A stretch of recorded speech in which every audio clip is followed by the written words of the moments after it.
Now they leave Simeon. And you ask me why. I want to let you in on something. Don't tell anybody. I don't know. I don't know why they left Simeon, why they didn't leave some other one. And frankly, if they had left any one of the 10, I'd still have to say I don't know why they left him. But this is the one that was chosen. I take it that while Joseph was gone, they made a choice, and Joseph accepted it. Now will you notice verse 25. Then Joseph commanded to fill their sacks with corn, and to restore every man's money into his sack, and to give them provision for the way, and thus did he unto them. He just couldn't refrain from not taking money from them at all. They filled their sacks, and the money they'd given him, he just put it back in the sack. And thus did he unto them. And they laded their asses with the corn, and departed thence. And as one of them opened his sack to give his ass provender in the inn, he espied his money, for behold, it was in his sack's mouth. He said unto his brethren, My money is restored, and lo, it's even in my sack. And their heart failed them, and they were afraid, saying one to another, What is this that God hath done unto us?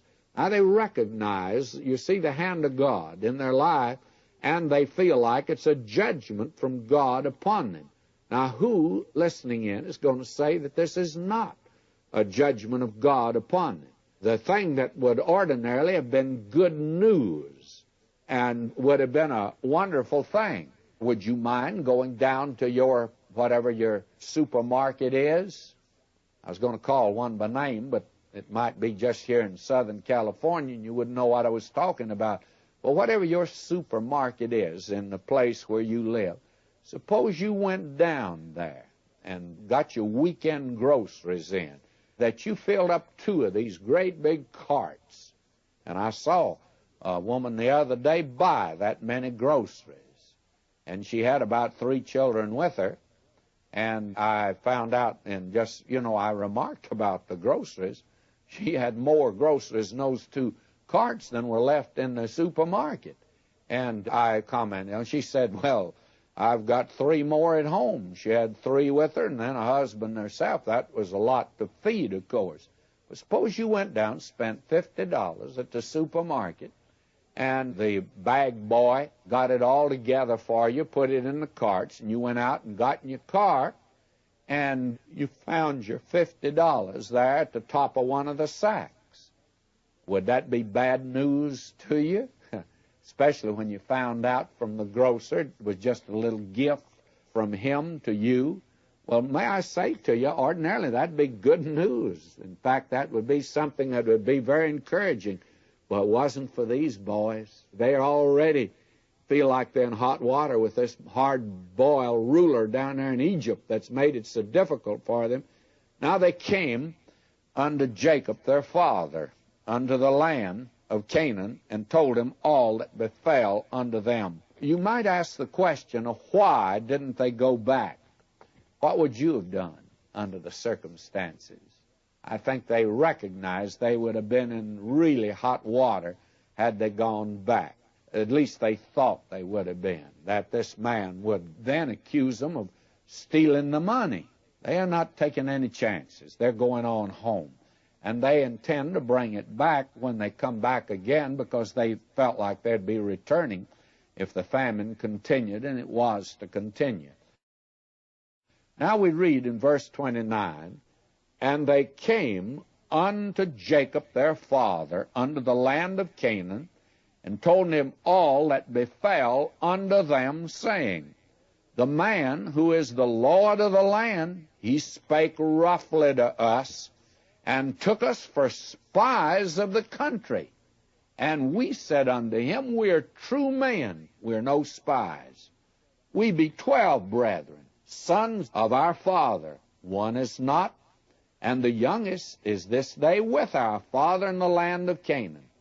And the man, the Lord of the country, said unto us, Hereby shall I know that ye are true men. Leave one of your brethren here with me, and take food for the famine of your households, and be gone. and bring your youngest brother unto me, then shall I know that ye are no spies, but that ye are true men. So will I deliver you, your brother, and ye shall traffic in the land. Now remember, they've left Simeon down there in that land. And it came to pass, as they emptied their sacks, that, behold, every man's bundle of money was in his sack. And when both they and their father saw the bundles of money, they were afraid. And rightly so. They felt like that this was a trick, of course. And Jacob, their father, said unto them, Me have ye bereaved of my children. Joseph is not, and Simeon is not. And ye will take Benjamin away. All these things are against me. Poor old Jacob. He's not the cocky individual we once knew. He's not quite yet the man of faith. We'll see a little later, but he's growing. And he's not bragging now, but he's very pessimistic. All these things are against me. His son Joseph would not have said this, but this man did. Paul's going to say it even in a different way, too. Paul's going to say all things work together for good to them that love God. He's going to say, being confident of this very thing, that he which hath begun a good work in you will perform it until the day of Jesus Christ. Now Reuben spake unto his father, saying, Slay my two sons, if I bring him not to thee. Deliver him into my hand, and I will bring him to thee again. And he said, My son shall not go down with you, for his brother is dead, and he is left alone. If mischief befall him by the way in the which ye go, then shall ye bring down my gray hairs with sorrow to the grave. Now, this man, Jacob's life was wrapped up in the life of this boy Benjamin. You see, Joseph was his favorite. He was the firstborn of his lovely Rachel. And now Joseph is gone. That was a heartbreak to him. And now, here is the chance that he may lose this other son of Rachel. And he says, if this takes place, I'll die. And very candidly, he would have. His life was absolutely tied up in the life of this boy, Benjamin. He's the son of my right hand. He's my walking stick. I lean on him. And that's what he had been doing. And now he's to be taken from me.